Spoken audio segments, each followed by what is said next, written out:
They can hear us and not hear us. So I'm just sorting out. Okay, now Ben was the last thing I needed to sort out.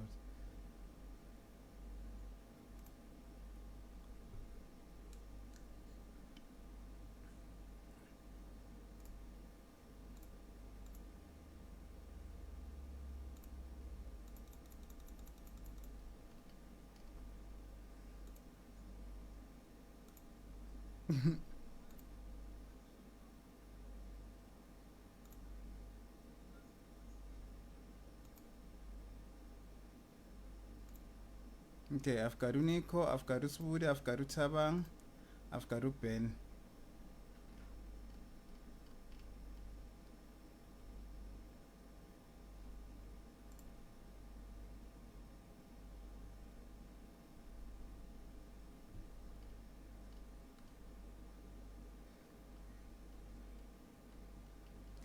Yeah, people can hear you in the background. Ne?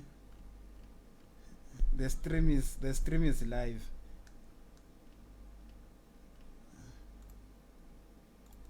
Yeah, so I'm gonna build the rest on the fly, ne? Because there was just I don't know Ben again.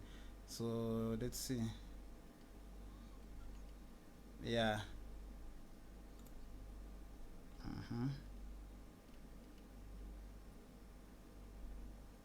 Okay. Yeah, you're gonna kill upload.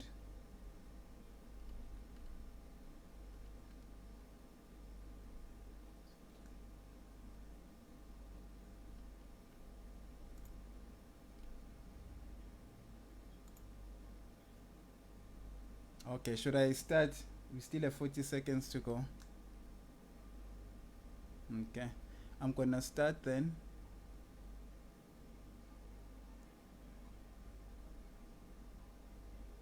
You can see my stream on the Lantangit. I'm sending you my feed on Skype. Okay.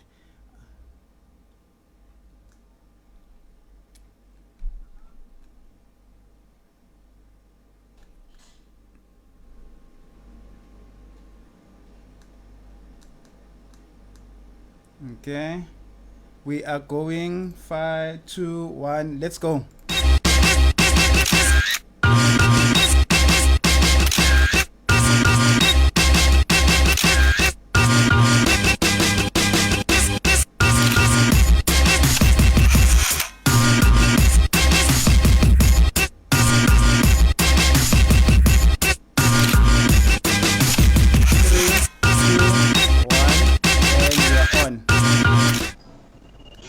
Hello and welcome to Photography and its Bits. Sorry, we a few minutes late.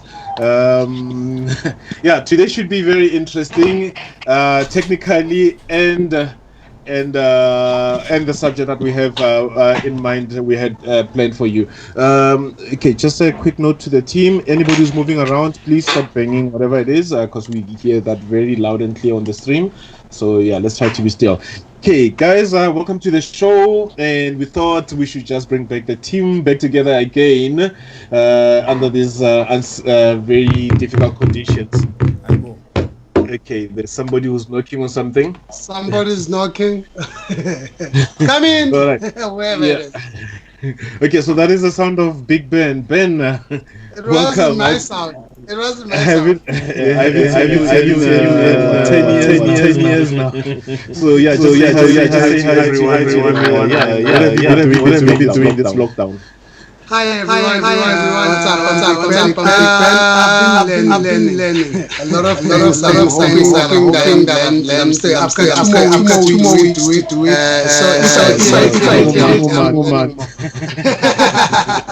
I'm slow, not that. But welcome everybody. And stay safe, sanitizing, washing your hands. Alright, cool. Thank you. And again, we have a member of the family who just became a grandfather yesterday. Mr. Tambamwa Lucy, happy belated. Are you still there with us? You want to say hi to everyone? Tabang, are you there? Okay, we seem to have lost Tabang. We'll just. Will you behave? Jeez. Can you hear Sabang? He's there, but I can see him, but I don't think he hears us. Okay. All right. Okay, we're just gonna jump. We're just gonna jump. That was the voice. That was the voice of. Okay. Seeing there's Muff, there's an echo on Ben's voice. Just double check on that, please. NDI. We'll just sort it out. Yeah, we're having a few gremlins at the moment. Yeah.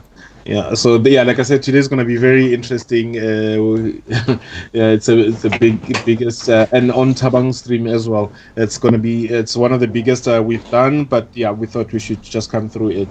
While we edit, Smuda, do you want to say hi to everyone?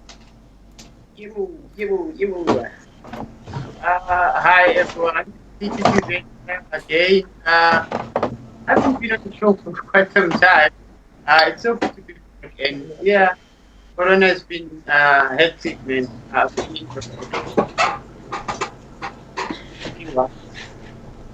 All right, cool. Smuda, your audio is a bit low as well. If you could just push it up just a tiny bit. Mav. Okay, Mav is the one who's trying to bring all these streams together.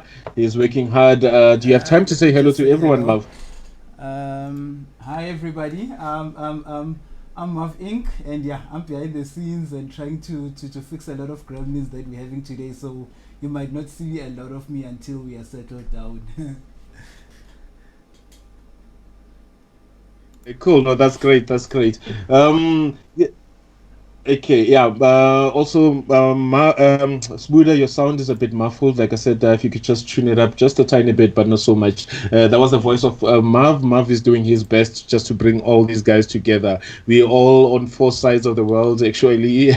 Or 5 sides. No, actually, that's 2 sides because I'm in the East Rand and everybody else is down south. So all of them should just should have been in the same place, with safe distancing, using the one stream. But anyway, yeah. Today's show is going to be quite interesting. We're just going to be talking about some little editing basics. We're going to be showing you how we do our things and how and what we think some of you are making the mistakes. Remember that you guys, that we are not pros, but because you like some of our work, or most of our works, we thought maybe we should just be out here just to show you what we do and how we do it. So hopefully everything works out greatly, and Smuda, Mav, and Ben, and myself are going to be showing a little bit on how we, fidget with those sliders on Lightroom.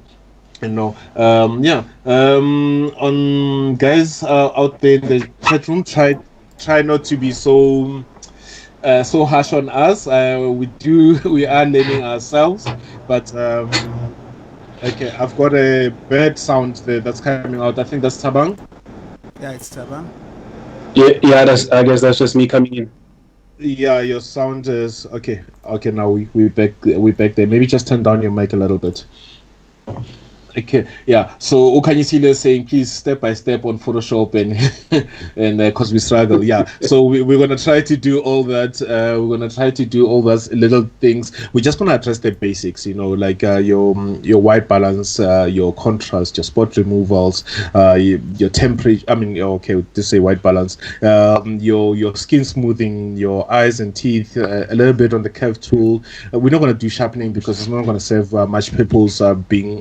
Being a stream online, and you guys streaming at a lower resolution, and then we're gonna solve the matter of tonality. Right. Before that, I would like to send a few shout outs. We will be, I'm sure you guys have seen that I've mostly reposted Unkept.media. Those are our friends there. I've got the page here open. Let me see if I can just share this. And I'll also just drop in the link on the comment section. Unkept.media, we will be there visiting them on Tuesday. They've got beautiful shows every morning. Not every morning. I think twice every second day or third day. But just go in there, check out their schedule. It's a group of quite nice people. We like them. Nick Krobler, you've heard about him before. We've got Mr. Stanley Dupont and Natalie Bokri, who's an ex-photographer. Check out their show. I'm gonna paste the stream their page onto the comment section. We'll be visiting them on Tuesday, probably Marv and I, just to say hi, touch base with them. Interesting shows, and later on in the day they do sort of reviews or talk about into more details a certain piece of equipment or gear, and yeah, quite interesting. And also, I don't know if Marv, you are sending that pic. We will be talking to Mr. Castings on Wednesday. Mr. Steve Castings. Steve Castings. So we all know Steve, and anybody who's a photographer has heard of Steve. So yeah, we'll be talking to him and find out who he is, how he does, and what he does. So yeah, that we're very, very interested and keen, and can't wait to do that one. So yeah, guys, Marv, are we all good to go? We're getting there. Are you ready to say hello to anybody, or do you want that to start? Please start. I'm still just sweating here in the background. All right, cool. Okay, so Kalam was just have screen ready. We just want to talk about white balance. Scooter, what is white balance?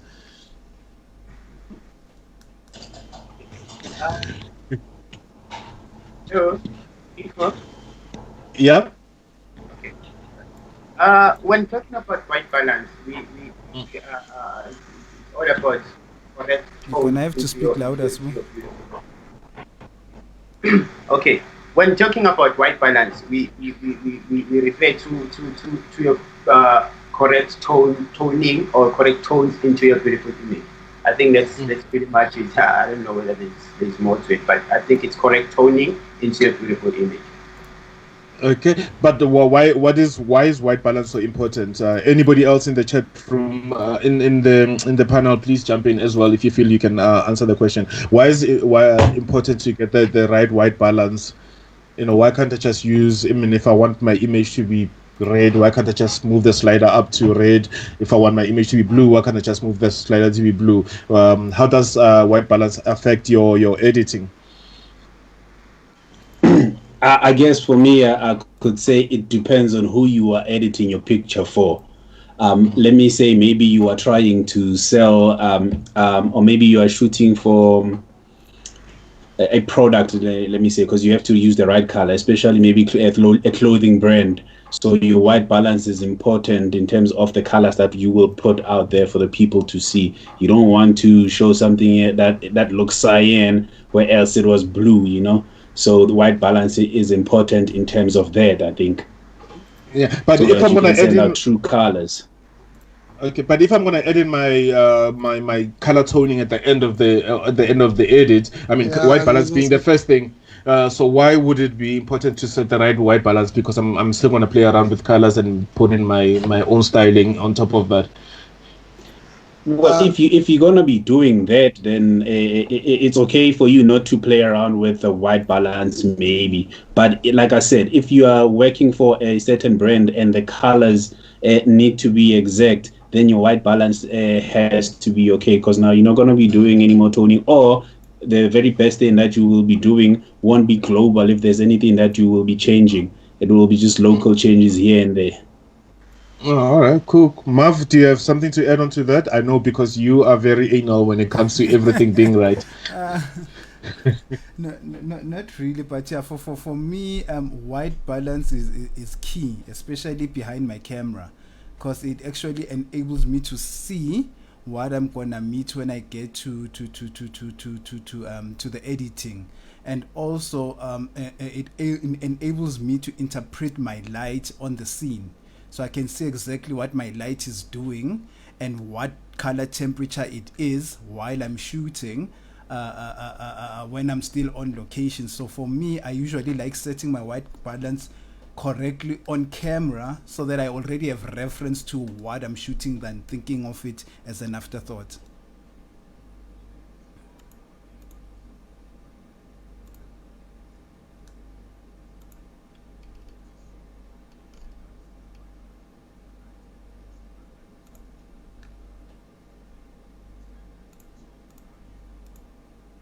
you know what temperature your light is and how to set that? First of all, you have just your main you have your main temperatures for your colors. So once you get to know them, that you know that your daylight is like 5200, you know your tungsten is about 3600, and so forth and so forth. So once you get to a scene, you look, you say, okay, I've got fluorescence lights, I'm probably seeing at about 4000, but I use a manual Kelvin, so I will dial it in manually on my camera rather than selecting one, and then I will tweak it as necessary until it looks correctly to me.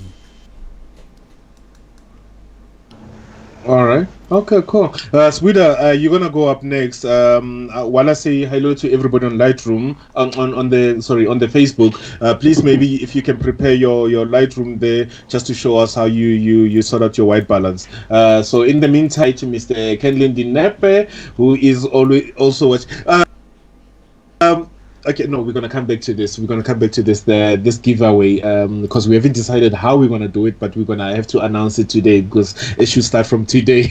So, Swida, whatever that thing that we spoke about, just have it ready. So after this white balance demonstration, please show everybody else. I want to say hi to Z, Miss Stearman Londiwe. Thank you for coming on. We've got Mr. Stanley, as we said, our friend, and Miss Nick Robler is there, saying hello to everyone. Tsidiso Skikrafi Lamula, I've seen you a couple of times in the chat room. Thank you for coming back to us. And Mr. Kiza Tsetla, who was sending me messages before the show, what's often one Ogoti Umav no smooth about Editagan. So yeah. So Kanyisile, again, thank you for coming back, one of our friends, but I still don't understand why Kanyisile doesn't have a top fan badge, eh? So yeah, and we've got Mwalusi. I don't know. Tabang related to you somehow? That should be my brother. Yeah. Okay. Thank you for joining us. So we've got extended family in here. Yeah. So if we miss you on and I can't say hello to you, it's probably because we can't see you on the stream. So just hit that like or love button, and then we're good to go. We've got Mr. Fanya Nafistos who just joined us. Helper Gift Billions who just joined us as well. Thank you. We've got our legend Mr. Manelisi Vila who just joined us. Swida, over to you. Thank you very much, Mr. Nico. I just hope my sound is better now. Yeah, Minangiguza sharp. Okay, hopefully everyone Yeah, I can hear you too. Okay, thank you so much. I'm good. My Lightroom window right there. Unfortunately, I haven't done my adjustments in terms of the exposure and the highlights. So I'm just going to pump those up before I jump into the white balance. First things first, unfortunately, this image has got the correct white balance. So what I'm going to do, I'm just going to tweak it a bit so that I'll show you how do I come about getting the right white balance. Okay, are we seeing Mr. Swida's screen on Mav? What's going on here? Okay, I'll just go on. I'll fix it. Okay, are you sharing, Swida, your screen? Yes, I am sharing. Okay, for some reason I'm not getting his screen, but have you shared your screen, Swida? Let me see. Swida, you Yes, haven't shared your screen? Yes, I did. I can't even see it on Skype.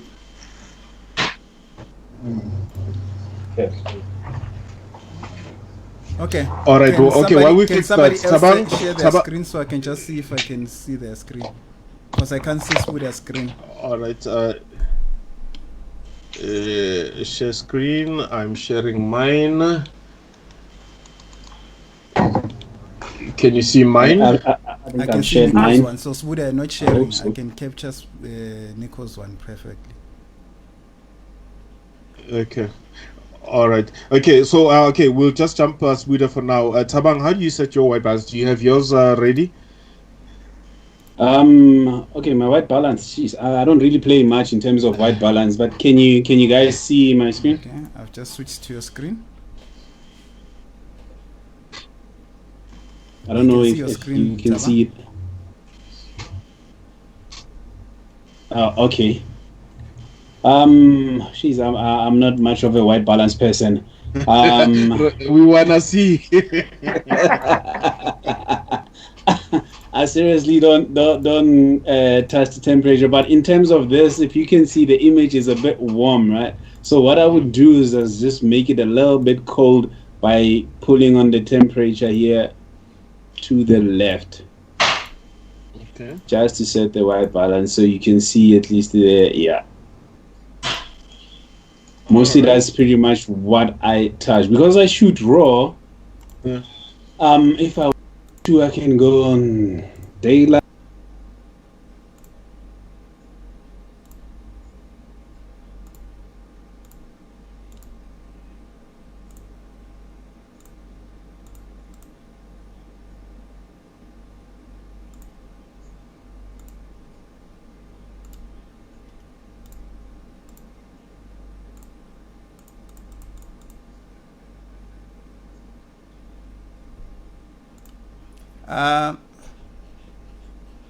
Tabang, White minimize your balance Skype. is not really my thing. People are seeing your Skype. Sorry? Minimize your Skype, yeah. Where is it? Or should I minimize it? Okay, I can see Nico's screen now. Nico, are you sharing? Okay, yeah, I'm sharing. Do you want me to jump on next? You have to share one at a time, please. Okay, all right. Yeah. So okay, all right. So must I stop sharing or start sharing? Okay, let me just. Because I'm on, Langit. Yes, now we have. Oh, okay. I've stopped. Tabang. Okay, Right. cool. Okay, we back on me. So okay, yeah. I'm back at where my image is. That's pretty much what I touch mostly. Yeah, on temperature. I don't necessarily touch the tint unless if the image is a bit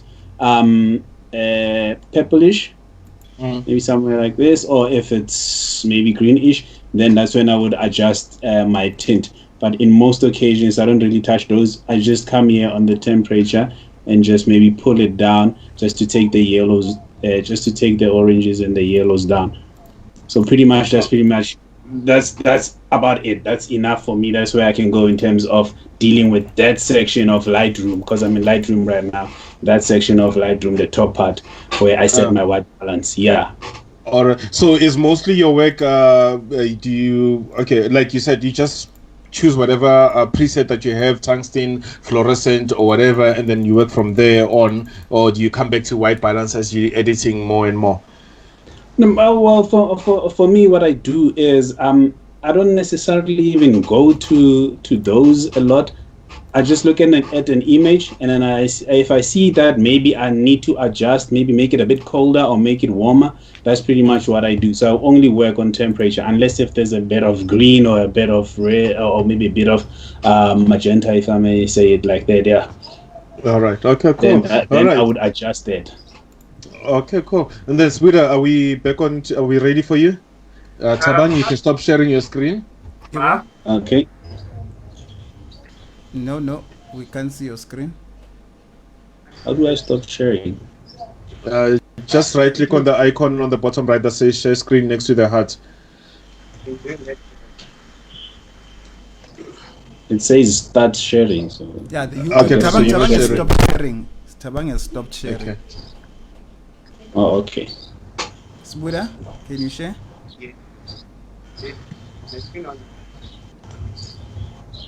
Then minimize your Skype, please.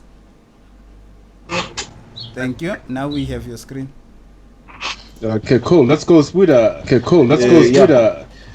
Yeah.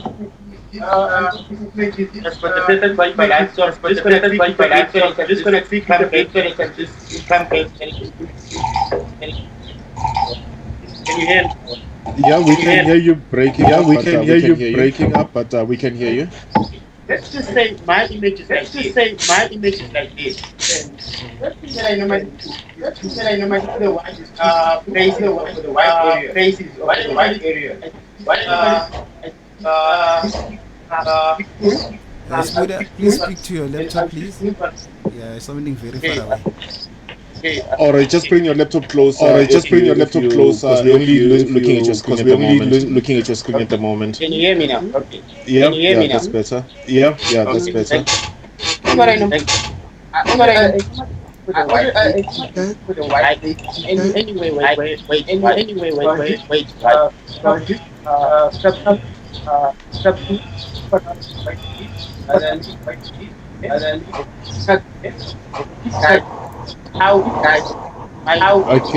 I'm not catching Squidder correctly. I'm not catching Squidder correctly. Marv, are you getting him good? Cutting in and out. Right. Okay. We're gonna have to skip. We're gonna have to skip him because it's really bad. And yeah. Did you sort out the feedback thing on your side, Marv? Yes, I did. So if Okay. there are All right. differing feedback, please let us know in the chat. Yeah. All right. Cool. I don't know if Ben, do you have your screen up there? I do have it. Can you hear me? Yeah, we can hear you just fine. Let me just fix something. Something is just acting up. Sbu, stop sharing, please. Okay.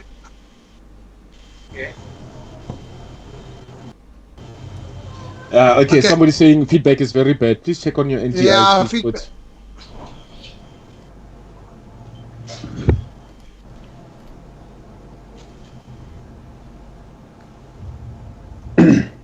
Okay, sounds better, somebody says. Was it feedback on Sbuda's side, maybe?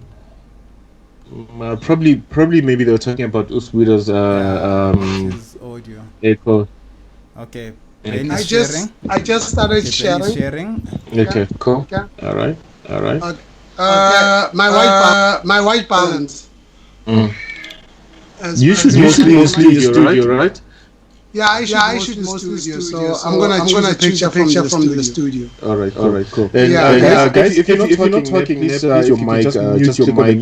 Just click on the mute mic so that we try to minimize the audio feedback. Okay, guys, go on, Ben.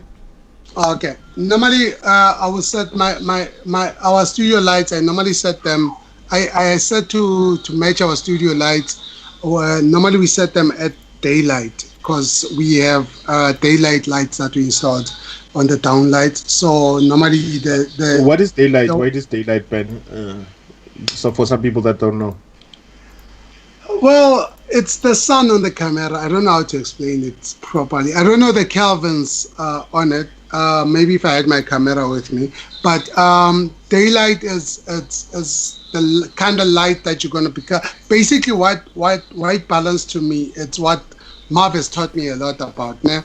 It's the color cast of the entire photo in a sense of are the colors correct and stuff like that. Marv has even gone to a point of showing me the color palette on how they normally will calibrate the white balance. Once the grays are correctly in order, you are more likely to get the most correct color of the skin tone and even the clothing that you are trying to shoot. On this picture, I think the white balance came out as it is. Also, how I edit is how do I want the picture to look? Do I want it warm? Do I want it cold? Do I want it a bit orangey or bluish? That's the warm and the cold part of it. But I would adjust accordingly to how I want this picture to. Like on this picture that I've been working on, my white balance when I shot was at 55,095. So I kind of adjusted my white balance to more like somewhere here to where does somewhere here. I don't know how to put it rightly. I normally just edit. Yeah, okay. I actually explain. Yeah, no, this coming from a person who's been shooting for a year now. Yeah, I'm quite new, bro. So I'm still trying. I'm still learning the language still. Yeah. So I balance accordingly to. Normally when I shoot, I have an end product in my head of how I want the picture to look. So I would adjust my white balance accordingly to. If obviously you're shooting more of a winter range, your white balance will go more on the cold part of it because you want it to look coldish. when you're shooting more something that's summer. Imagine somebody in a bikini and the colors look cold. So you adjust according to what you want it to look like. And yeah, that's my take on white balance. I think. Okay. All right. Yeah. Okay. Cool. All right. Am I muted? Sorry, I can't see. Okay. You can hear me. Yeah. Okay, Mav, do you want to show us what you do when it comes to white balance? Is it fine? Yeah, that's fine. I'm doing so much in the background. People came to see you. People came to see you. Ben, just mute there for a second so we can speak to Mav. Yeah, I'm gonna do this. Okay. I have to switch off my second display because I'm gonna try and do this. I am building scenes, so many scenes in the background. It's not funny.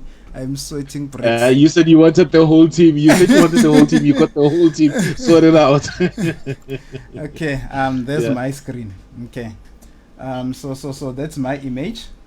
So if you look at my image, like my white balance is already locked in. So I really wouldn't move my white balance. But what I usually do when I do my white balance, well, I'll go to the temperature slider, and from there I will move it to where it looks good to me. So I really do not have a white point. Like a lot of people I know, they will take the eyedropper and they look for a white point. For me, it's what looks good to my eyes.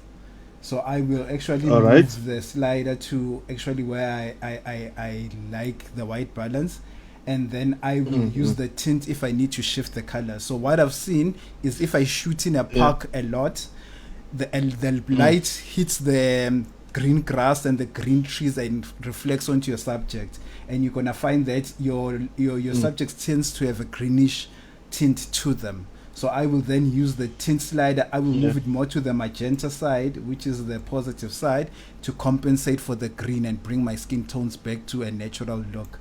And if I do see that maybe I was in studio, my camera, in my white balance, I usually set it to +1 magenta. So I shoot a lot of magenta into my skin tones. So if I do see that there's a lot of magenta, then I will move my slider more to the green to balance for the skin tones. So for me, my white balance really matters to my skin tones more than the overall, because the overall of the image I can always adjust for. So yeah, that's my. Okay, so you just touched on something there. What is the difference between tint and temperature? So for me, the temperature sets the overall color of the light. So that's the color of the light, and the tint is more to balance out a tint that the color might have. So your scene might introduce a different color, not the lights themselves, but the room or the scene that you're shooting in might introduce a color tone which you can then remove or compensate for with the tint slider. That's how I see it. Yeah. All right. Okay. All right. Well, I can show you mine. Mine is quite simple. I'm not very skilled. I wanna shoot like Smuda. I wanna edit Ben, like stop Smuda. sharing, I wanna edit like. Oh, okay. I wanna edit like It's fine. Smuda. Yeah. Okay, I wanna edit like Smuda. I wanna edit like Mav. But I'm not that great. Okay, my image is this. I don't know if you can pick it up. I'm sure you can. I shot this in passing at the expo, I think last year.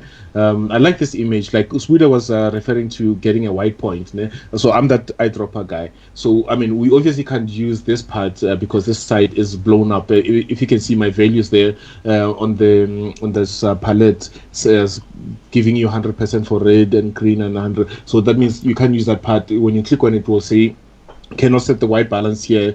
Please click on the area. Because I always shoot people, I've always have references to what I can set white balances to, like more especially the eyes. I don't know, I would pick up my dropper there, and if you can look at the values, this is what I do. I look at the values on the palette, try to look for something that has the least color cast on it.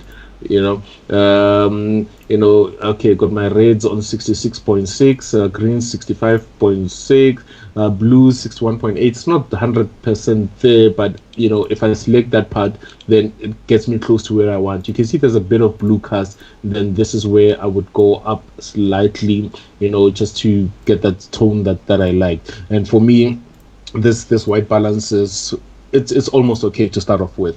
By the way, this image is unedited, and the guys today on today's panel are going to help me edit this image to be, to look like the best. Yeah. So, okay, we've got our white balance done. Then what next? What do we move on to?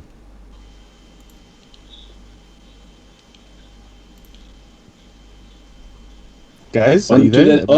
We are on mute. Oh, we are being muted. That's one. Yeah. Is he called? That's called. Yeah. Okay. So we've got our white balance done. What's the next step into your editing an image? Normally, adjusting your highlights, your shadows, your exposure, and your blacks. Yeah. Okay. I think, Spuda, you might have to put the laptop closer to your machine so that when you do the demo, we can hear you properly. Because I'm really keen. When you're speaking from that angle, it's fine. So I think when you move onto your desk, then the sound gets lost. So maybe just pick up your laptop closer to your desk so that when you do our demos, because most people want to see, especially Spuda, Ukeza is here for you, so you want to see your demos there. So yeah, okay. As you were saying, what is the next part? Normally, the very first thing that I normally start with is correcting the exposure, the shadows, and my highlight.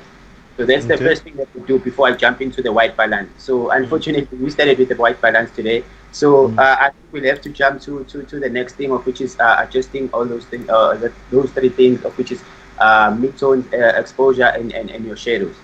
Okay. So you're saying when you start with your shadows and whatever before you go into white balance. Is there a reason why?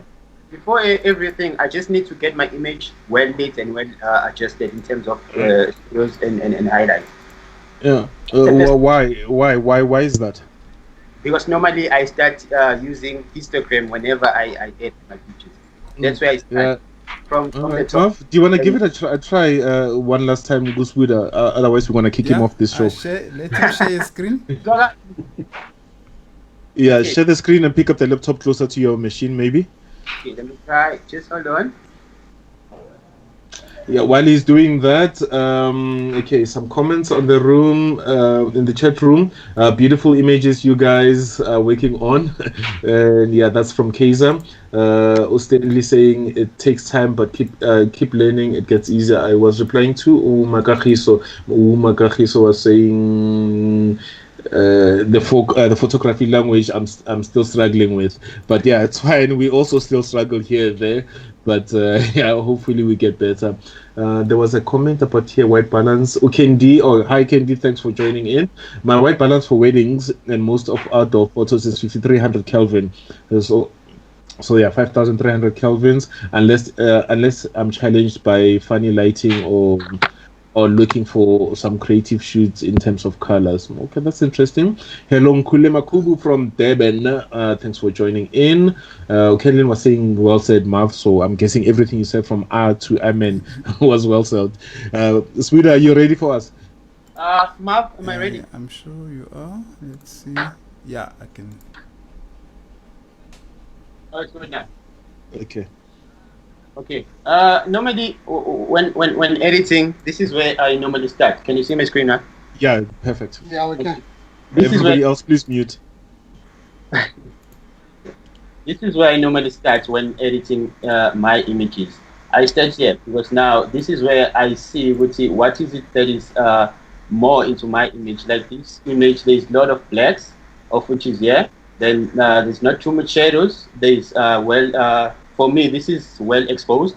Then there are no too much highlights, and there are no too much white. So this is where I normally start before jumping into the white balance. So this is why I was saying I would start by adjusting my blacks, shadows, exposure, and highlights with together with the whites.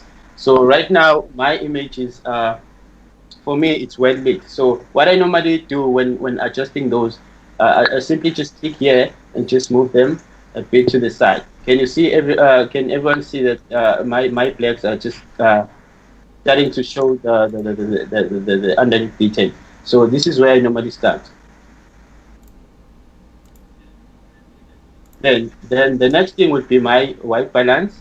Then obviously I just tweak here and there, but normally this I don't touch these ones. I'm done with this. This is where I normally do everything in terms of adjusting highlights, midtones, shadows, and blacks. Hopefully that was clear. Yes. Mr. Marv? Yeah, that's Okay. it. That's pretty much it for me. Nico, yeah, on mute. Nico, you're on mute. Oh, Askis. I was saying, good. This could go on forever and forever. So, for the sake of the demos, can we try to explain quicker and then try to move through the demos quicker? We're gonna try to keep the show at our regular 1.5 hours at most. Guys, we agree, right? Okay. So yeah, Sweeter just said he does the tonality, the dynamic range before going into the white balance, and Kendi also said he agrees with Usbuda because that's what he does as well. He does the shadows and the highlights before adding into going into your white balances. All right, cool. And maybe Spuda, do you want to edit that image for us quickly in just under 5 minutes and speak through the image as you're editing it? Okay. All right. Okay. I'm not much of a talker, but I'll try. Before you do that, where's that one thing we were talking about yesterday that we wanna do something with? Okay. Marv? Yeah. Okay, please show everybody.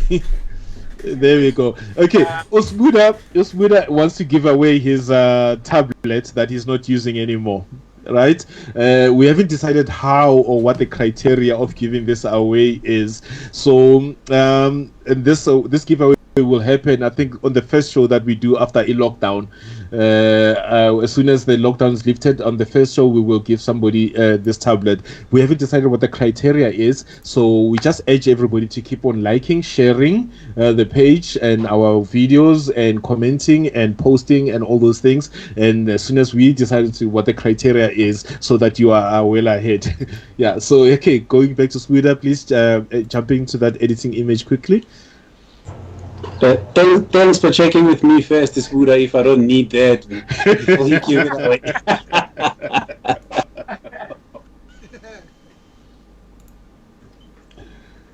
Okay. Let's just reset this image. I'm just gonna reset. Now it's back on reset. What I normally do, Are you sharing your screen? Yeah. Yes, I am sharing my screen. Who are you sharing it with? You guys are something else, you know? Oh, Ben is some call. Definitely are not sharing with us, Spuda. Yes, who are you sharing it with? Share it with us. There we go, Sweeter. Okay, thank you. Let's go. Let's push on through in under 5 minutes, please. Okay, sorry. That means I won't have to talk too much. This is what I normally do. I just adjust my blacks, right? Okay, that's good for me. Then see if my shadows, I think that's okay with me. Then it's well exposed, nothing much. In terms of my highlights, I think it's well lit. Then I'll just go adjust my my white balance. I normally love warm images. I don't know why. I think my white balance was set correctly from the camera itself. So I think I'd leave it just here. Then I just pump up the clarity a bit, just to give it that bit of a punch. For me, 11:10 is okay. Then I don't touch much on these because right now my image is perfect. Then I'll move into the tone curves. Nothing to touch here for me because I do all my grading into Photoshop. The tone curves, the HSL. Normally, I don't like the greens showing too much into such images. This is just a nice image. I don't want too much greens because right now I have these reds on the eye. So me putting the greens in this would be a no. So this is what I normally do. I adjust that into from hue saturation panel, and I just turn down my greens a bit. Just turn them down a bit. Okay, maybe just play around here into switching them not to be the greens. I think this will be okay. That's it with me. Then the speed toning, I don't touch the speed toning. The detail, I'm good with it. The lens correction, I'm good with it, unless I have a halo around the my subject. I normally play around with the difference, but right now everything is okay. Then yeah, pretty much that's it. Then what I normally do is sorry, what's happening now? Sorry. Okay, then I'll just jump into Photoshop. I'll just edit in Photoshop so you see. All right, okay. Okay, while listening to Photoshop, we're just gonna pause on that. Hopefully everybody got your basic Lightroom adjustments. We're gonna come back to Photoshop now. Anybody else? Tabang, Ben, Mav, before you jump into Photoshop, what else did Sweeter do that you also do to your images that he didn't do, or did it do it the way that you do it?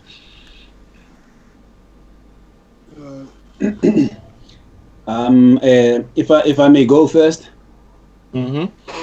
Yeah, for me, when it comes to Lightroom, I don't really touch much of those things unless if I'm editing the whole picture via Lightroom. So I would pretty much play around your exposure, your highlights, shadows, and whites and blacks. That's pretty much where I end it, unless if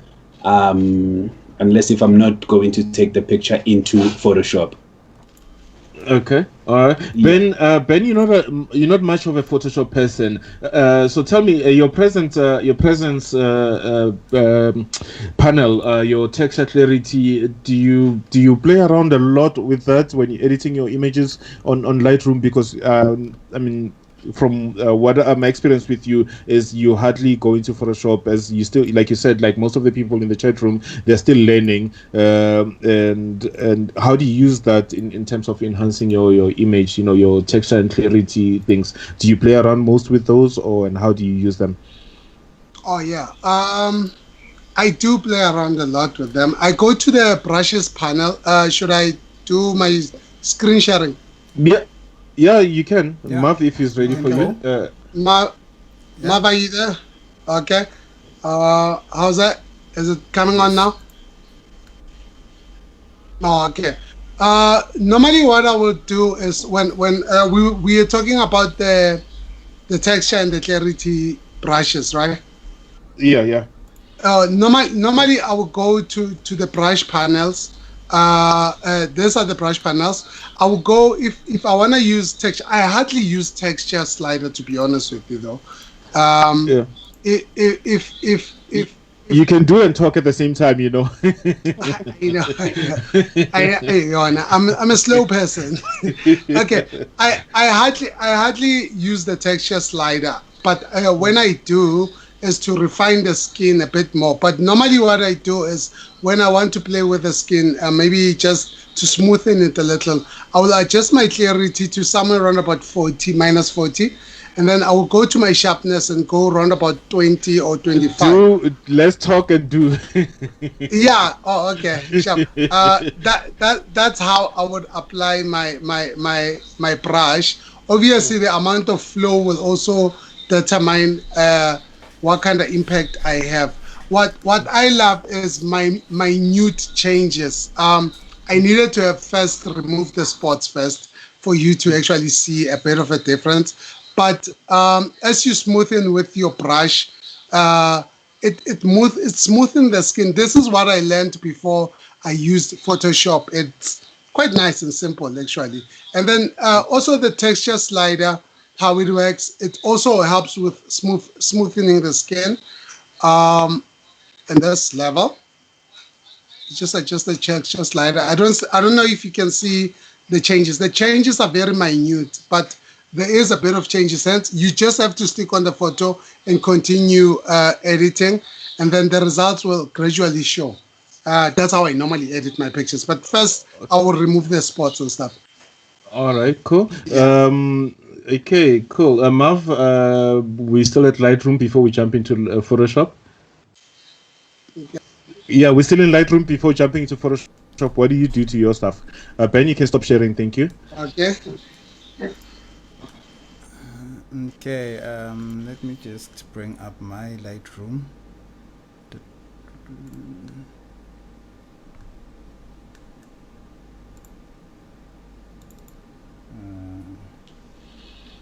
Okay. There we go. Cool. Okay, my computer was just being a bit slow. Okay. Okay. Yeah. So for me, it's just Oh, I changed my. Okay. S shot. Okay. So for me, if I was to do my to do an edit on this picture, what I would do is I start with my temperature. Yeah. Your aspect ratio is a bit off, but it's fine.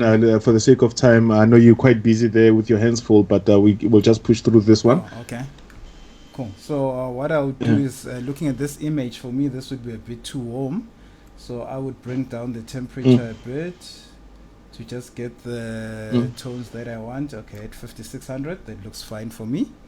And then for me, this is looking a bit shifted to, I don't know, there's a bit of a tint color, so I would move my tint more to the magenta side, to whatever looks good to me. Okay, 5 looks good for me, and that would be fine. And then from here, what I do is I go straight to my highlights. Looking at this image, my highlights look a bit too hot for my liking, so I would bring down the highlights to, let's see, okay, 26 looks good for me, so that would be fine for me. And then from there, I go straight to my shadows. I love lifting my shadows a bit because I don't like my shadows a bit deep. So from the way I shoot and the kind of way I light my pictures, I like to lift my shadows. So I just won't even go to the negative, I'll go to the positive and lift my shadows. And okay, that looks a bit too much for me. I would go back. Yeah, about here, about 16, sure, looks good for me. I can see the details in the hair and all the dark places. And then from there, my whites look fine for me, so I wouldn't even touch my whites. Then I go directly to my blacks. So I always crush my blacks a bit to just bring a bit of contrast to the image. And I would move, okay, that's a bit too much. I would go back, so about 20. So this now looks good for me. And then from here, I go back to the contrast. So I usually like adjusting my blacks and my shadows before I even touch the contrast, because I find I can't see them properly when I do the contrast before. You are racist. You don't adjust the white, you only adjust the blacks. Sometimes I do, but for this image, the whites really don't look out. So I wouldn't really touch them. I really touch them if I need to, so I hardly. So from here, I would then go to... Okay, so before you move on, you've got highlights and whites. What is the difference between those two? So, and since you are there, you can do shadows and blacks. What is the difference between those two things? For me, I don't even know how I'll start to answer that question, but I'm gonna try. Smoother, if you are there, please help out. Okay. Yeah. There is let's take for instance the blacks and the shadows. Yeah. The shadows, you have information behind them. If you pump up your shadows, you'll see something behind them. In blacks, there's no information behind. That thing is just black. That particular area is just black. So I think it answers your white and highlight. I don't know. Okay. All right. Sorry, Mav, you can go on. Okay. So from there, I go straight directly to my contrast. So now this is just to bring contrast to the image. I shoot very flat, so I find that a lot of my raw files really don't have any contrast with them. So I will start adding contrast to this image. For me, it's just about taste. There's no technicality on it. It's just what looks good to me. And I think round about here, no, this is too much. So once I go too far, I can actually see my skin starts breaking up to my eyes. So I will go about 9, looks good to me. So that should be my next place. Then from here, I go to my saturation. What did I do now? Oh, I just hit my panel. Okay, sorry. Okay, so I go to my... Okay, while you're there, please, while you're talking about saturation, please tell us the difference between saturation and vibrance, how they affect the photo, for those who don't know, like me. So saturation is how much color you are bringing up into the image. So it's moving your colors and making them stronger. That's saturation. If you go negative, you're starting to reduce the color in your image. So if you actually look, if you move your saturation all the way to the left, your image actually goes black and white because you've removed all the color information. And if you bring it to the middle, you have all your color information. And if you move it to the plus, you're actually now increasing a lot of that color information. With vibrance, it's more selective. It's taking the dominant colors within your image and actually popping them out. So it's not a global adjustment. It's not moving everything at once. So it's more of an automated selective process where it will take the dominant colors and it will only move those to high. So if you look, I can actually move the vibrance slide a lot more than, and now you are starting to see funny things on the image. So it will take the dominant colors and it will move them up a bit to give your image life. Okay, so for me, from here I would go then to saturation. I always desaturate my image a bit. I don't know why. That's just what looks good to me. I always desaturate. I don't want to lie. I never increase saturation. Never ever. I always desaturate. So I will desaturate to my taste. Looking at this image, let's see. Okay, that's a bit too much. Okay, so I'm looking around about there. For me, the skin tone. So when I do all this adjustment, my main concern is my skin tones. That's just how I edit. So then from there, I will go to my vibrance to just compensate for me desaturating, removing some of the color information from the image. I now just start popping out the dominant colors in my image. So I will add vibrance a bit to also what looks good to me. That's a bit too much, so round about there. So for me, this would be what I would edit. So this would be my, well, I don't think people can see before, and that's my after. So that's just the little bit that I would do. So for me, that's the basics of my edit. All right, okay, cool, guys. If you're out there listening and you use a different method, we're not saying this is the right way. We're doing this show because most of you said you like the way we edit. How do we do it? So this is how we do it, and this is how I do it. This is how Marv does it. This is how Smuda, Ben, or Tabang does it.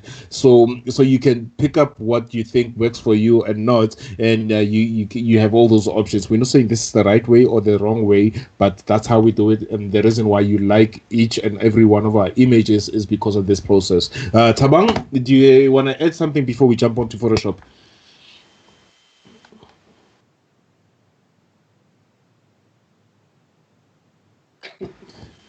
Oh, sorry. In terms of Lightroom, that is. Yes.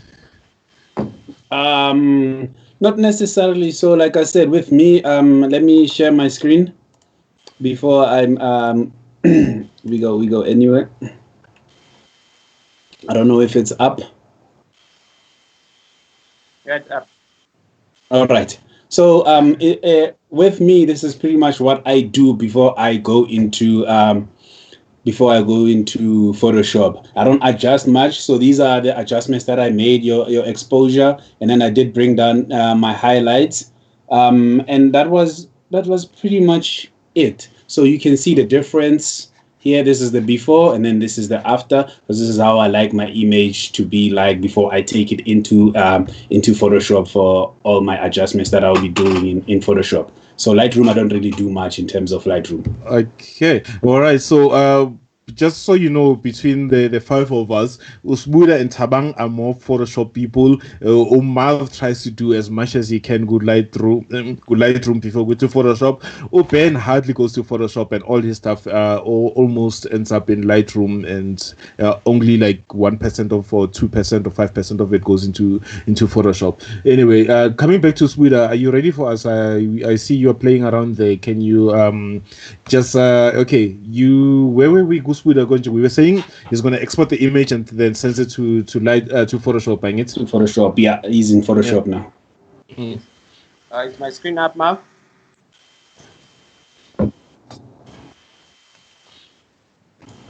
First things first. Once I'm done, because I do everything in Lightroom in terms of adjusting the exposure, the white balance, and the clarity. So now in Photoshop, that's the first thing that I do is to clean up the image.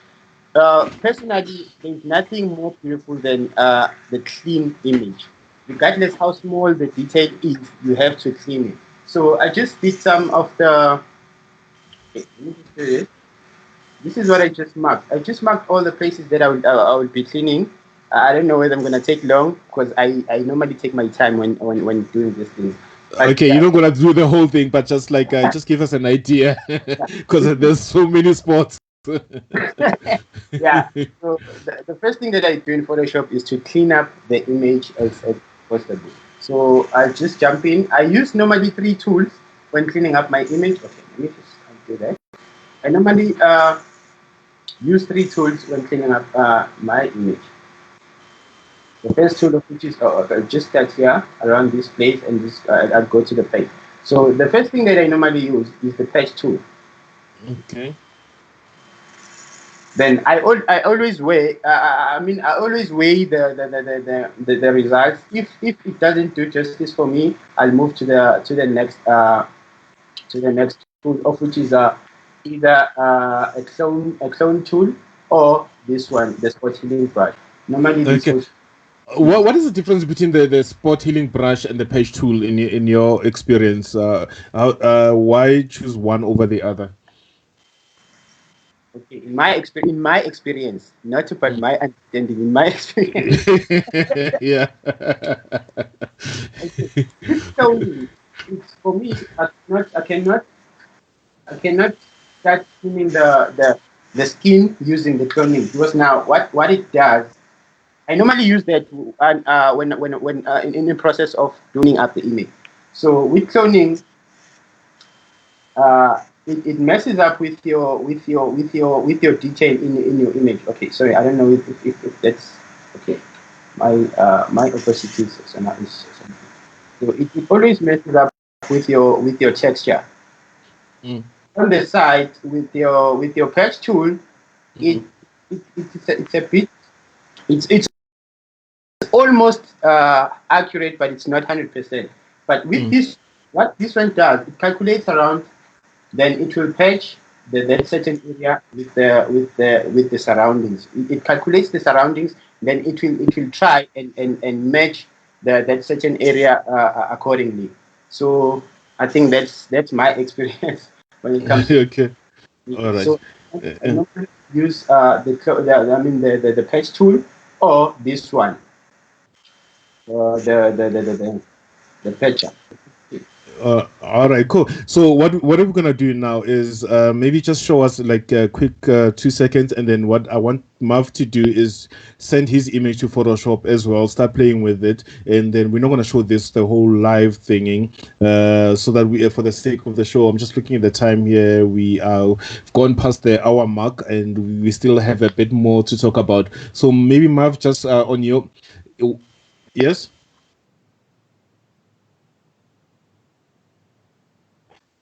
Yeah.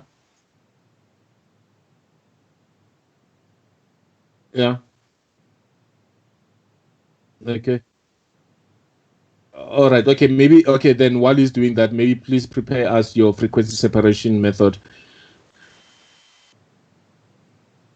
All right. okay. Tabang, do you wanna add, or do you wanna add commentary while Sweeter's working? Just keep the screen on. Keep Sweeter's screen on as he's doing this. Okay, it's back on now. It's back on.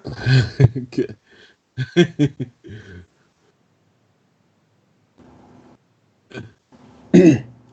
Not really. Nothing much to add. That's pretty much what I would do as well. I would, as soon as my image is into Photoshop, I go straight for your blemishes and stuff like that. Remove all of that, and then if there's what you call flyaway hairs, I go for that as well. That's pretty much the first step that I do. Okay, all right. So, what about tools that make this process faster? I know there's we spoke about in one of the episodes a while back about Photoshop panels and things like that. Everybody, please chime in if you have an opinion. We talk about that because this method of spot removal does take quite a bit of time, especially if you're not quick on the draw on the mouse. What is your opinion on using panels or other software like Portraiture that helps you remove all these spots faster? Well, oh, Well, I guess for me, I really like to be in control, so it helps me a lot to because I know exactly what is it that I want to remove and stuff like that. So I don't really use much of those plugins because I want to be in control. So I wouldn't talk much about those because I'm not really a fan of those. I just want to do everything myself. Oh, okay. So you're a sucker for slavery. Yeah, pretty much. That's why I spend about an hour or so on an image. I think. Okay, Yeah, Marv, what is your opinion? Ben, you can jump in as well if you have anything to add. I know you're not a Photoshop person, but if you have questions as well, you can ask or Okay. add, Ben. Well, I have been learning Photoshop a little bit. I'm not great at Photoshop. I'm still learning the basics, the spot removals, and there's actions that I've got that I'm using. I'm guessing why drive a manual if you've got an automatic? So I use the actions as well. Yeah. All right. Okay. So you one of the new age people who want things done faster and quicker. No, I kind of did learn a bit of how to do frequency separation, but it's a long process. I would rather have the action going on. Like I use Flens Action, and then now there's another software that I use, a plugin as well. It's quite nice. I use it to edit. And then, there's quite a few plugins like your Infinities, Delicious, and stuff like that. So those are some of the things. I hardly use Infinity though, but I do use Photoshop a little bit. I'm not so great at Photoshop. I'm not using Photoshop so much because I don't know it that much, not because of I don't like it or anything like that. Yeah. All right, cool. Marv, just try to keep Sweeter's screen up as he's doing this, and we'll talk over his screen. Is it possible? Okay. Sweeter's... Swusha with us, not alone. Don't share lo muntu wekomish lo wis All right. Okay. Just keep that up as we talk so people can see what he's doing, honestly. Because people want to see how Sweeter edits. So, yeah, we want to edit like Sweeter. So, while Sweeter's editing, I've got a question from Ufisto. It's asking, why go through Lightroom as opposed to using the Adobe Camera Raw on Photoshop? Mark, maybe you...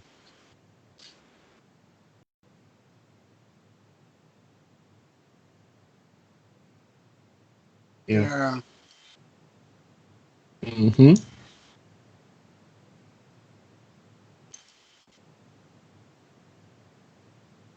Mm.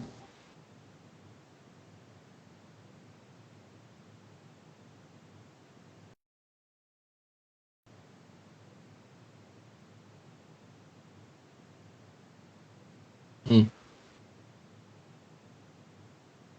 Mm.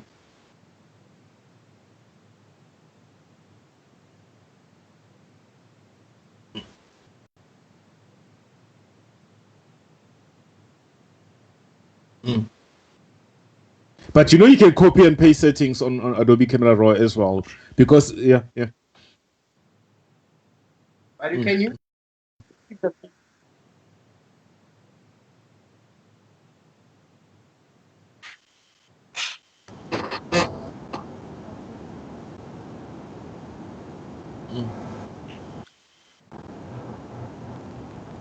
Okay.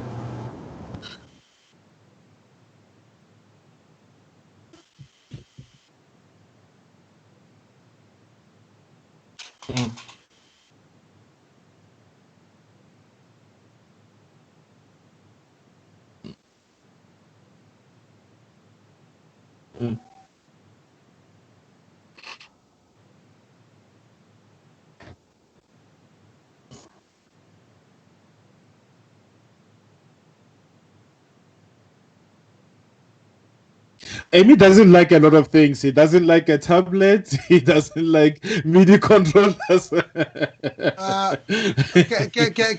I just step something quickly? Ne? Yeah.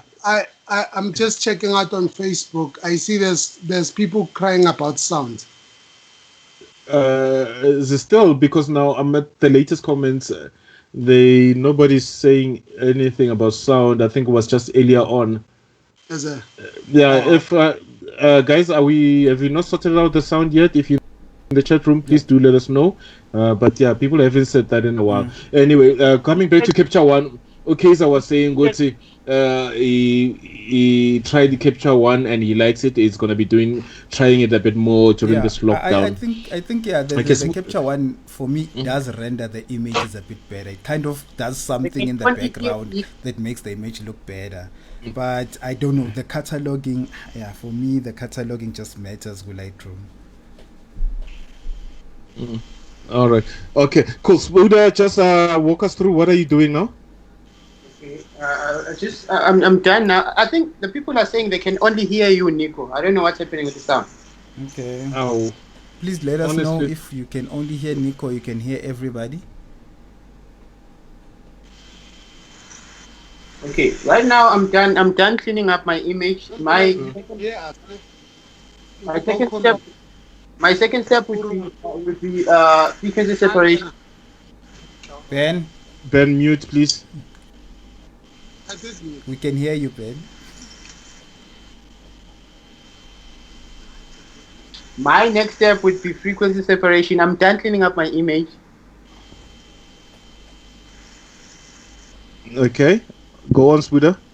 Okay. Should I go on doing my frequency separation? Yeah, go on. And please walk us through. What is frequency separation? Nico. Alright. Okay, Umar was explaining that just before I cut him off. Mav, do you want to explain what frequency separation is and why you need it? Frequency separation is just a clever way some geniuses abasebenzisa Photoshop figured out of how to actually separate texture from your color. So what those layers do is they separate the texture into one layer and they separate the color into one layer. Now this allows you now to be able to do quite a whole lot. So now I can go and deal with my color tones without affecting my texture on the image. So I can go and actually fix unevenness of the skin. I can fix blemishes and so forth within the color layer and not affect my texture. Okay, Spuda, please pause there over Spuda and Kalupose, don't do anything else. And then go on, to the texture layer, which is where the texture of the screen is sitting. You can now go there and actually affect just the texture without affecting the color or the tones underneath the image. And once you are able to, you can actually go to the individual pose if you wanted to and remove ones you don't want and put in and clone in ones that you want there, so you can really affect the texture the way you want to. And then when you finished, you can just put the two together and your image looks a lot better than actually affecting than working the normal way, because the normal way is when you would try to do the tone of the skin, you would also affect the texture of the skin, and then it wouldn't really look natural. That's where you end up with a lot of plastic skin, as they call it, because the more you affect the tone, you would also start killing the texture of the skin. All right. Okay, cool. All right, Spuda, okay, I'm back to you. Please do me a favor, ne? Please delete those top two layers and let's start with the background, and then let's do this. Okay, talk to us. Talk to us through this process. Yeah, thank you, Siawong. Okay, yeah. Frequency separation. as Marcus said, frequency separation is just simply separating two things, of which is your toning or your skin tones and your texture. So creating these two layers that I'm going to create now, I'll be separating them. Then I'll show you the way of dealing with only one side, of which is the tones, then the other side of which is... Quickly, let's go through it, yeah? Okay. Yeah, you... Just to put the layers, like normally Command J 2 times, then okay, I just do this. This is the low layer, the low frequency, of which is the tones. Then the high frequency, okay. Which is the texture? Which is the texture, yes. Then now, don't ask me why am I doing the blend. Watch the process, then I'll tell you about it later. Maybe. Okay. All right. Okay. All right. Now, what everybody uses noise that stretches. I don't know what. I'll explain later. Okay, so you use a different method of frequency separation as opposed to the Gaussian Blur one, right? Yeah, but when I doing the selecting the certain places, I use Gaussian Blur. Okay. Okay. Yeah. All right. Normally, I play around 15 or less, but it depends on your image in how close it is or the. I don't want to go into deep detail. Okay. Very close. Yeah, don't you like? I guess you do the blur up to a point where you lose the texture, but you have just start losing the texture, and then you only have the colors left. I can see, Marv, am I wrong? Yes, you're okay. You just need to look at tones. If they blend nicely, then you can stop. If they are too much into and they take you into losing your texture, then you so cool. Yeah. Okay. Are we allowed to ask questions as well? Not yet. You are stressing smooth. High frequency, but I know I started the below layer of which is my low tones. I'll just by subtracting it from this texture that I'm working with. This is the layer I'll be subtracting from the layer I'll be working on. The scale and the offset, guys, don't ask me about it. It's always 2 and 128. For me, it's a calculation. No, for everyone, it's a standard calculation. It's your scale is 2 and your offset is 128. That's only way you can do frequency separation, unless if somebody has come up with something. We're not counting your panels and everything, but if you're doing it manually, your scale is 2 and offset is 128. Okanyisile is lost already. There is an action that automates this whole thing. Usbu is Lento, and then we can share it with everybody. There, just Google frequency separation action. It's all over the internet. Then okay, now my next step would be I use the Marquee tool to select the places, because now it gives me that feather option up there. Let me just show you something. Can you see the feather of me blending my tones with it? It will blend very nicely. But if that's the reason why I use the Marquee tool. But if let's do this. If let's say your feather is 0, right? Let's say maybe it's sorry. Let's say maybe it's 5. Let's see how. Come on. Sorry. It's hanging. Okay. Can you see how sharp it is? So now it won't blend my tones nicely, because now because of its hardness. So that's why I normally use the Marquee tool, because it gives me that option to change my feather. I normally use so that it will blend nicely. So this is what I normally do. Then I go filter, blur. Then there is occasion play, Nico. Yeah. Okay. Then I also look at this. Also here, just look here. If you push it up, can you see the difference? Yeah. So blends your tones very nice. So you have to push it up to a point where you are satisfied in terms of your tones. I think for me 2019-17 would be okay. Then I just put it around. I don't do the whole face, because if I can do the whole face, it won't look it won't look nice at all. I've created the, can you see, I've created the shortcut on my tablet. So can you see how bad it is? So you cannot do the whole face. Sorry. You can't do the whole face. You only need to do the places where you want to blend your tones, like this place here. See, my tones are nice blended there. So there's a nice blending there. There's nice blending there. Let's just look here underneath her eye. There's a nice tone blending there. And you also just play around here. There's a nice blending there. Remember, this only affects the tones. It does not affect your texture. So I'm just blending my tones around her forehead. There we go. For me, okay, let me just play around here. And just around okay, I think we got the gist of it. Continue doing that. Marv, let's go back into the discussion while he finishes that. Hopefully Smuda will have this image done within the next 5 minutes. Once you're done with frequency separation, before you move into the next stage, please do let us know, and then we're just gonna keep on talking in the meantime. Okay. Can I ask my question? It's not directed to Smooth. I think it's a general question, more on frequency separation. Marv, you've shown me something about 16 bits and 8 bits when you're doing frequency separation.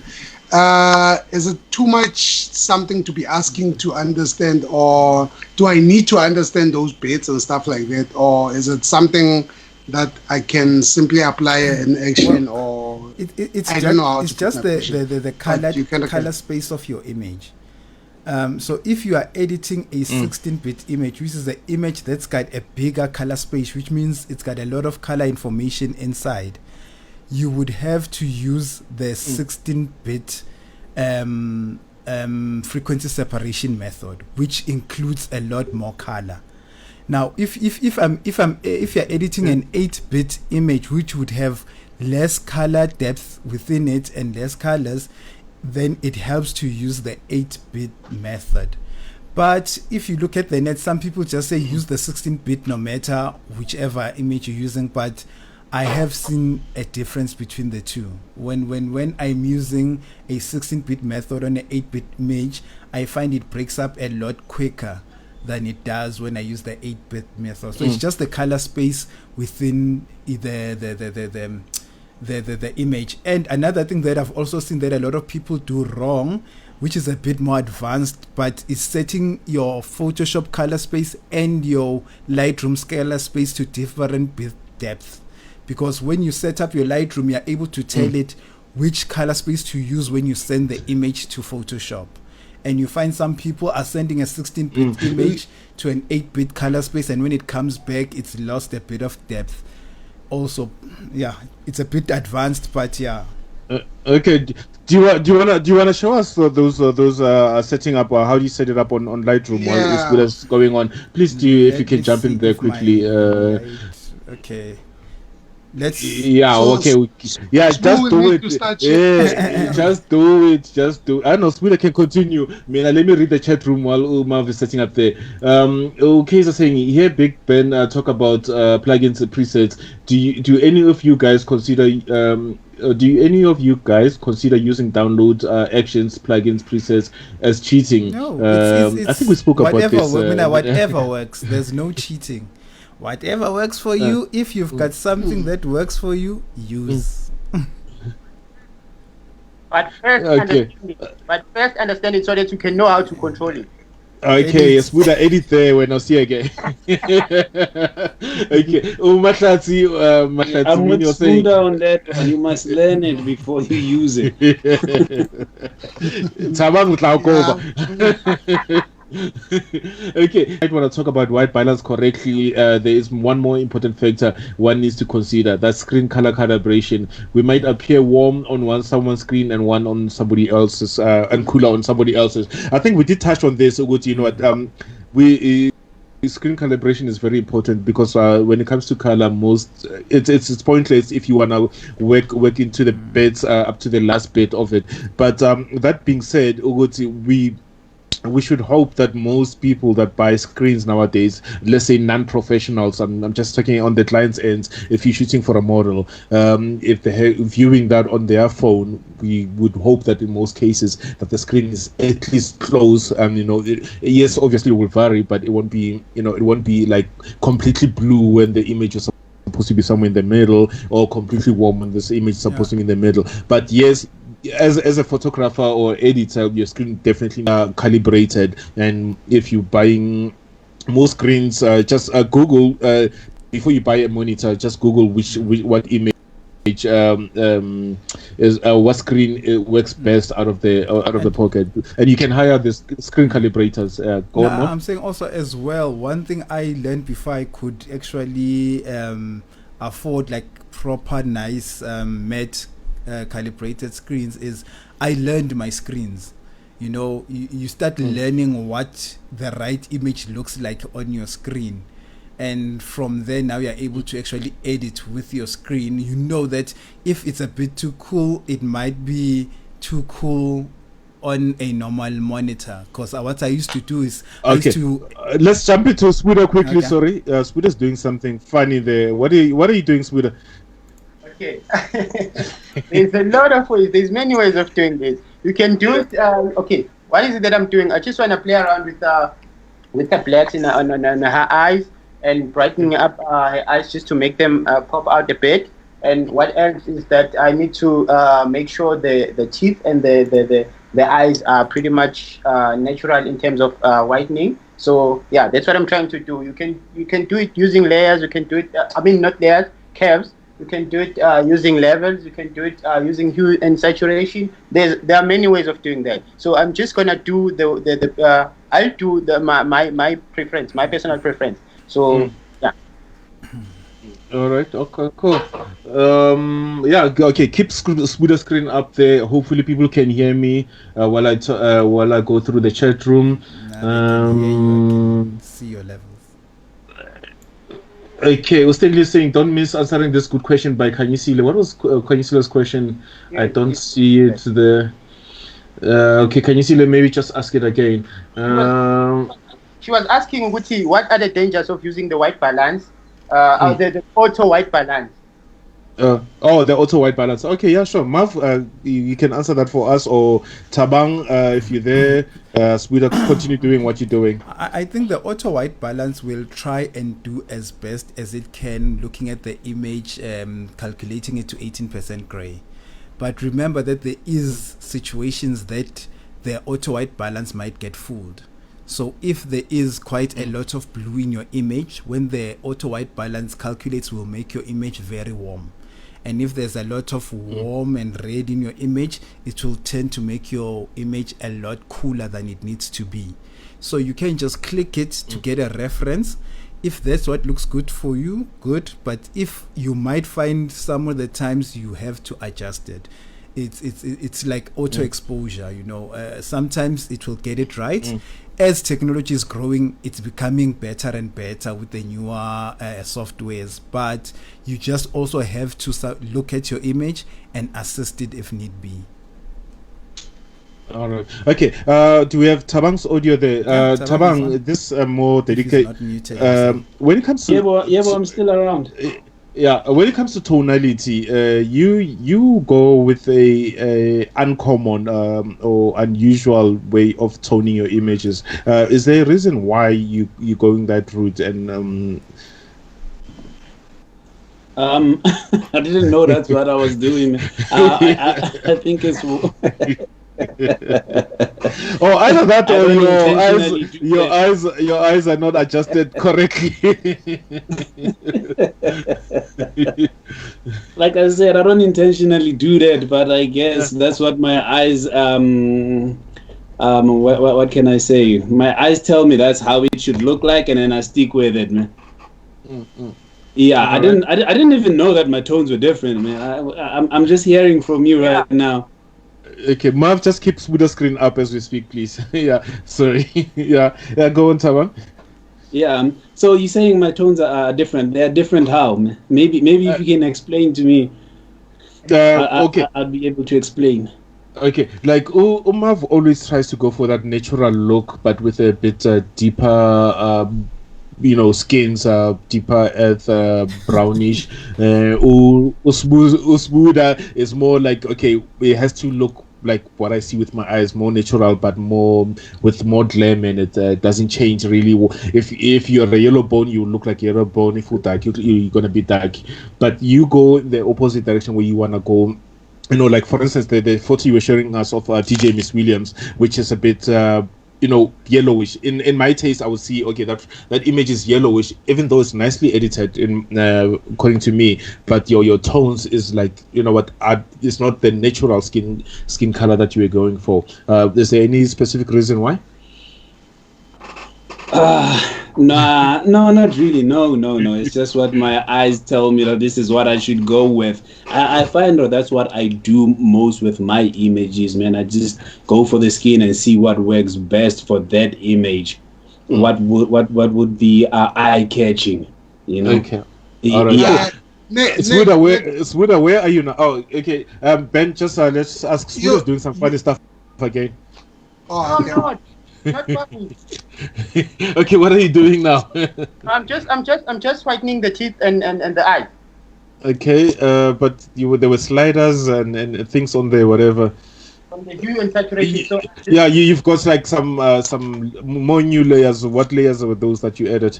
This was eye brightening right here. Remember, I said you can do this using your curves, your levels. So I used levels.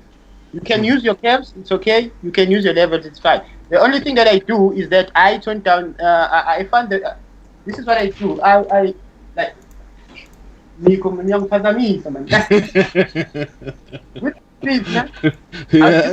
Just turn down my image to a darker point a bit. To a brighter point a bit. Then I'll just invert that my layer so that I can make my eyes pop out a bit by brushing them, making them more brighter.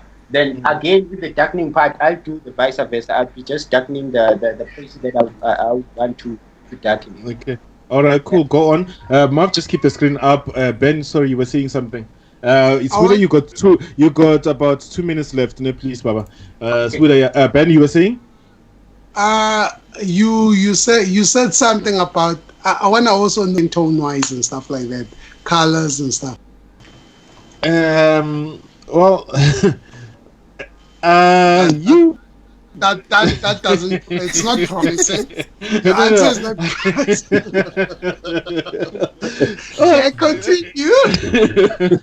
I've yet to like pinpoint what you're doing, in my opinion. But I sort of like the stuff that you do with the gels, and what I like is the way you can control the gels, and you still retain most of your most, not all of it, of your natural skin tone, but yeah, and the duct tape is just beautiful. But you also not in my opinion, it's not the natural skin tone. You sometimes go a bit. I think your luminance. It might be the luminance that might be a bit high, or like different and uncommon, unstandard to.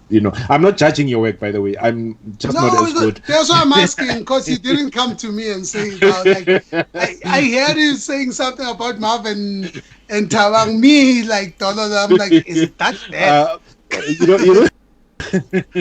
You don't go into Photoshop. Warren Jordan on the chat room saying great teachings. Stanley saying great info, gents, but maybe this is an advanced topic and it's its own chat as newbies are getting lost. So yeah, but anyway, catch the newbie. Soon I'll be going live next week. Right. We're gonna be doing the amateur bit. Yeah, Marv, just jump into my screen, please. While we were talking, Mina, I was just editing my photo, and people were still busy doing complicated stuff. And when you tell people 5 minutes and they take forever, I don't understand. So, are you showing my screen now? Yeah. So okay, this is the photo that I started with, and I edited. It's a Yeah, hijack. it's a hijack. It was taking long. It was taking long. So this is what I did. I fixed my white balance. I removed all the sports school Photoshop and all those things. And there was this light. It was a fluorescent light that was always there. And like I said, it was a group shot. People, there was many photographers shooting this, and they were shooting. And yeah, they came through, did the stuff. Okay, how do you go back to? And I edited my image, and okay, something went wrong here. My crop. Okay, let's reset my crop, and yeah, except for maybe just a little bit brightness there. Sorry, hues. Okay, wait, let me just go a little bit there, and there, and maybe just up there, maybe a little bit. Okay, that's too warm. Okay, yeah, but anyway, this is my end result. Okay, that's a bit too warm. Sorry. Yeah, there we go. Okay, so something like that. So that's my finished image. Marv, did you finish yours as well while Sweeter was doing his edits? All right, cool. So we're looking forward to seeing yours. Sweeter, are you done? Yes, I'm done with the eyes. Now I'm doing dot and pen. Okay, cool. Marv, when it comes to tonality, yeah, you can send back us with the screen up. When it comes to tonality, what's disable your share, then Buddha will be back. No, yeah, I need to disable it. Please share more. Yeah, when Nico Pela is taking over everything. Tata forever. Yeah, So, okay, tonality. How do you approach toning and grading your image? What tones you play? What looks nice to you? What works with you? For me, okay.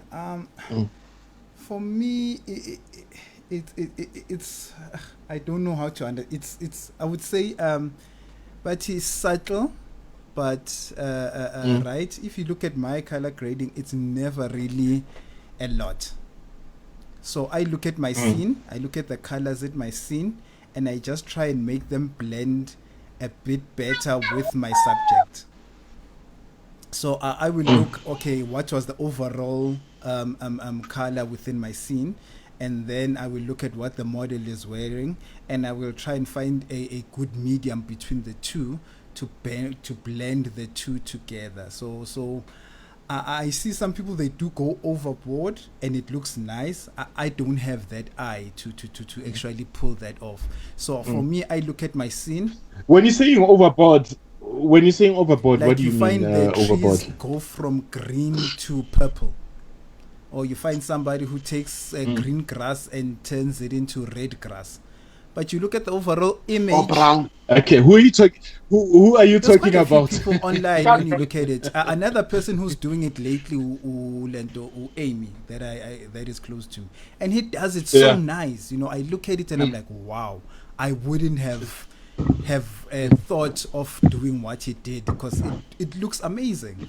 But I just don't have the eye, or my brain just can't work that way. So for me, I look at what my scene looks like, and I look at what my my subject looks like, and I find a happy medium between the two, and subtle does it for me, and I just will subtly just make the two blend in, and that will be my color grade.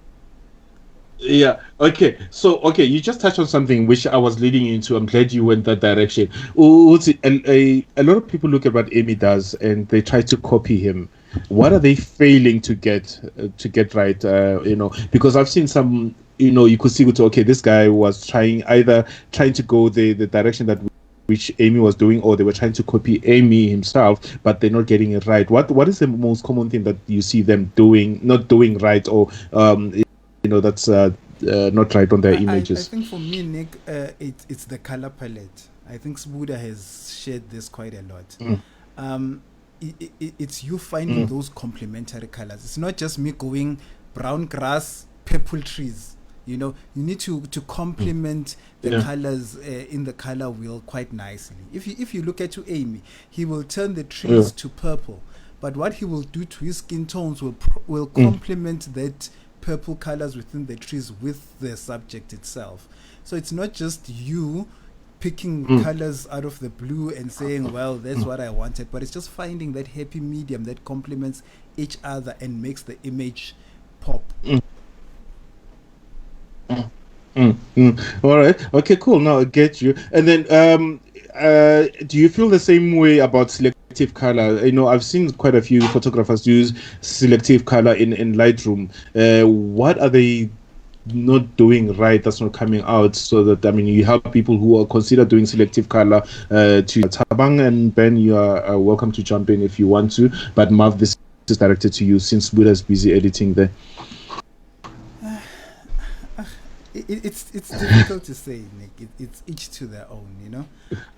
I usually, how I teach people that I've gotten to teach what I know is I show you the ways that you can achieve something, and how you go about it is entirely up to you. I think I've been lucky to have engaged Noben quite a lot. He will tell you, like, I will never say this is how you do it. I will say, well, if you wanted to remove this, you can use content aware fill, you can use the stone clamp, you can use this and that, and you have to try these few different methods and find what works for you.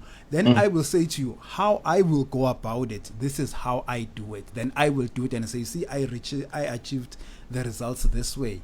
But I think, especially with Photoshop, there's so many ways to do the same thing, that I might show you a way that might feel so difficult to you, and Ben might show you a way that might look so, this is so much easier than what Umav was telling me, you know. So with Photoshop, it's you learning the tools and using them the way that your head can get around to do the thing. So even with selective color, it's all about how you see your image and how you and I always encourage people to say, look at the color wheel. Using those complementary colors works a lot, you know. If I'm stuck and I don't know really what to do, I will say, okay, the overall image is green, and I'll look at my color wheel and say, okay, this is the opposite, and I'll start playing there, and usually that's a good place to start, and I will move from there. All right, cool. Okay, before we come back to Spuda, two quick questions. Stanley was asking if if we shoot only people only, or do we shoot other types of photography? And Moore was adding into this as well. Guys, do you put so much effort into editing an image as we are doing, as Spuda is doing now? Because we need part 2 of the live stream for this topic. Okay, when I don't know if I can start answering that. Yes, we do shoot weddings, and weddings are handled differently. Obviously, this is for our portrait work. We go out there when we do our group whatever excursions, when we go out to shoot a model, we aim on coming back with 20-30 images, and hoping to deliver about 10 images. So putting so much detail into an image is not a problem when we do like a session, an hour session with somebody, as opposed to a wedding. Obviously, when it comes to a wedding, the flow is different. That's why we use Lightroom. I believe I speak for all of us here when editing a wedding. You never finish a wedding. You'll never finish a wedding if you were doing this in Photoshop. So when it comes on my side, when it comes to and he lives in Photoshop. Stop lying. That's how you get your wedding after a year. 3 months minimum. Yeah. So, but anyway, that being said, we know the only images that go into Photoshop on a wedding are mostly formal photos. Like, say for instance, I've got 10 to 15 informal photos I want to deliver. You know, I can basically go through a whole wedding of about 1,000 images in one day in Lightroom, and then come back on the second day. I've got my 15 selects. These are the ones that I'm taking to Photoshop to like work more on it, because I know those are probably images that are going to be hanging in their walls or printing out into other things. Spuda said you were done. Guys, you want to add on something there quickly? You have 10 seconds. I'm literally counting 10 seconds before we jump back to Spuda. I would say the easy 10 seconds to say something. answer is Lightroom just for events and what, and portraits if you really want to go in and give that portrait life, then Photoshop. Okay, time up, Ben. I would say when you go back to that question of the color palettes and stuff like of colors, I would also say that it's all up to you. Like you can't be Emmy. I can never edit like Emmy. I wish I could. I can never edit like Emmy. I tried though. I couldn't. But it's all up to you. I think it's all about how you see your picture and what color, to each his own. How you see, we can all have the same picture. If we take the same pictures who is editing and give it to everyone who's watching here to edit, we'll all come back with different pictures. That I hope it's 10 seconds. All right, cool. Tabang? Referring to weddings, I guess. With me, I put all my weddings into Lightroom, edit them, except for the photo shoot, man.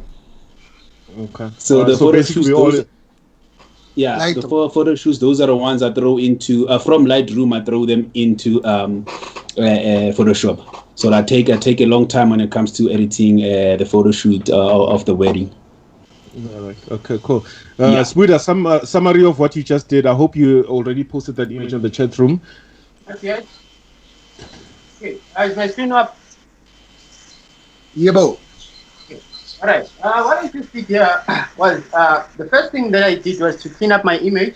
The second thing was frequency separation. Then the third thing was doing the details, of which is eyes and also the mouth. I just didn't dwell much on mouth, but yeah, that's what the things that I do in portraiture. Then my dodge and bending. I don't do much of dodge and bend. You might not. What is wait? What is dodge and bend? Pendula mouth. There's pen in it. I know Okay. there's pen. Dodging and burning. When you are burning, is actually making the darker places even darker, and when you are dodging, is making the brighter areas even brighter. This creates contrast within your image. So rather than going to do an overall contrast adjustment which will affect the overall image, it's selectively going to the places you want darker and making them darker, which is burning, and selectively going to the places you'd like to make lighter, and therefore creating contrast within your image. All right, cool. Yeah, Sweeter, please export that image quickly and then post it before we end this chat. We want to ask questions and comments, please. Yep. Then after the dodge and bending, I did the grading. My grading consists of many elements. I don't want to lie, but now I did only 3, of which is color balance, levels, and selective color. Here's my dodge and my grading. There's a before, there's an after. Before and after. It's not too much, but those subtle changes, they make a big difference. So another thing, there's my before image, and there's my after. So here's a side to side before and after. So I'll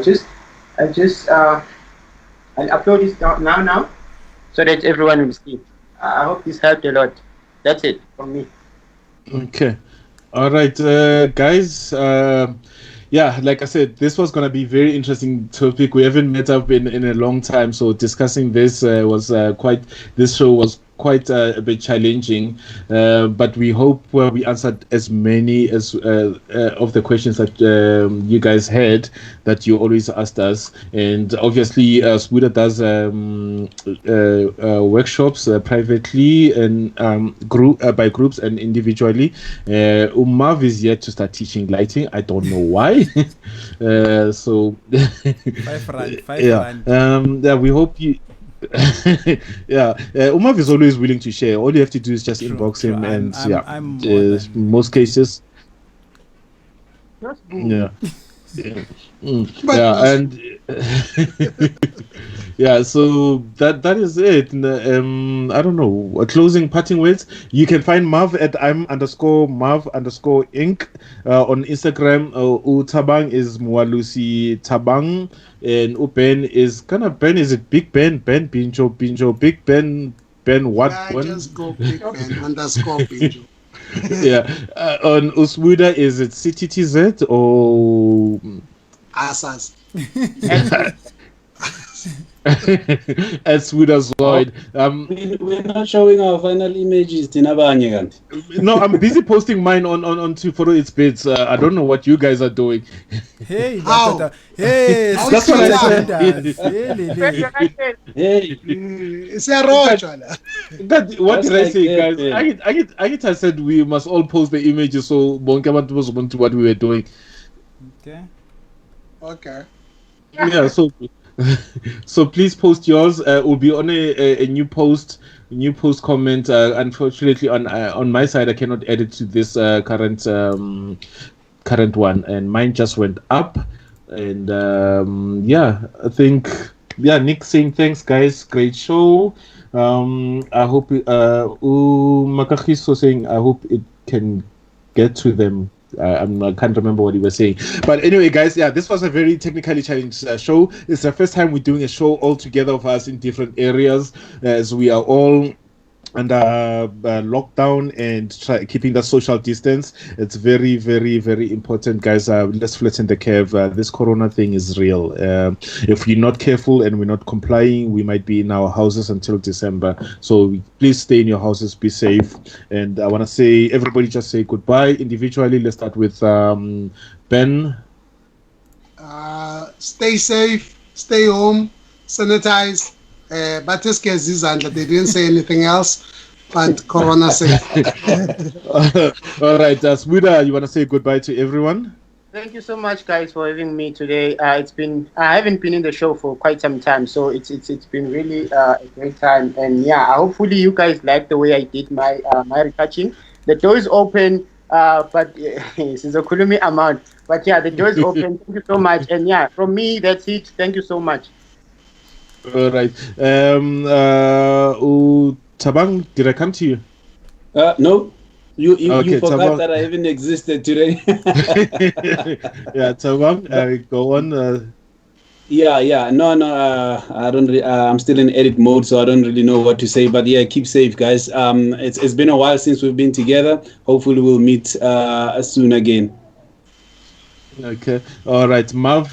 You've got this almost. No, thank you everybody for joining. It was quite a bit. I had to do a lot of work in the background. I'm sorry I couldn't be involved as much as I could, but with the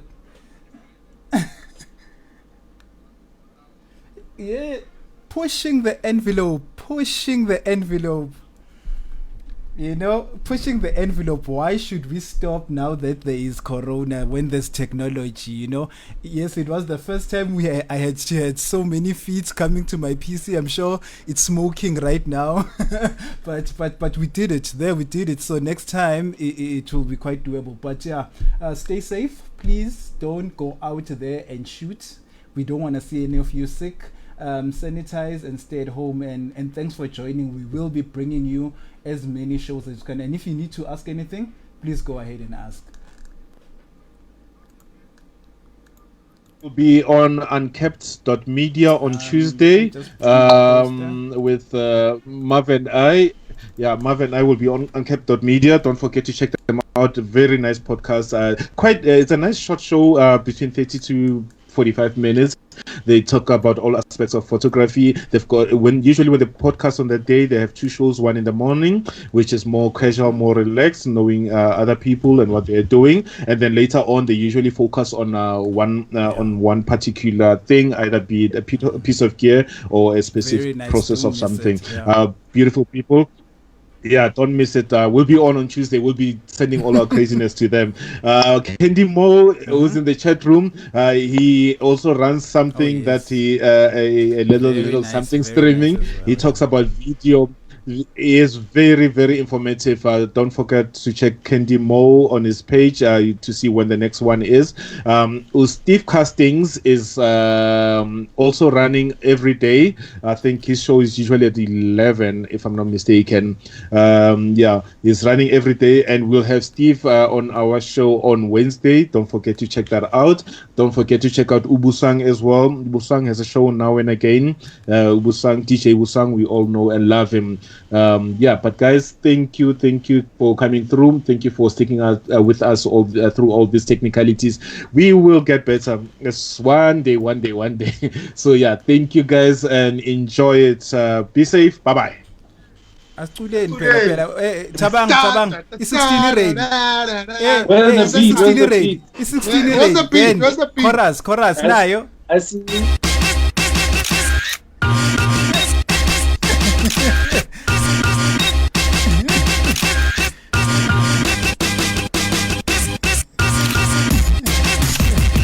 Aw 16 Thabang 16.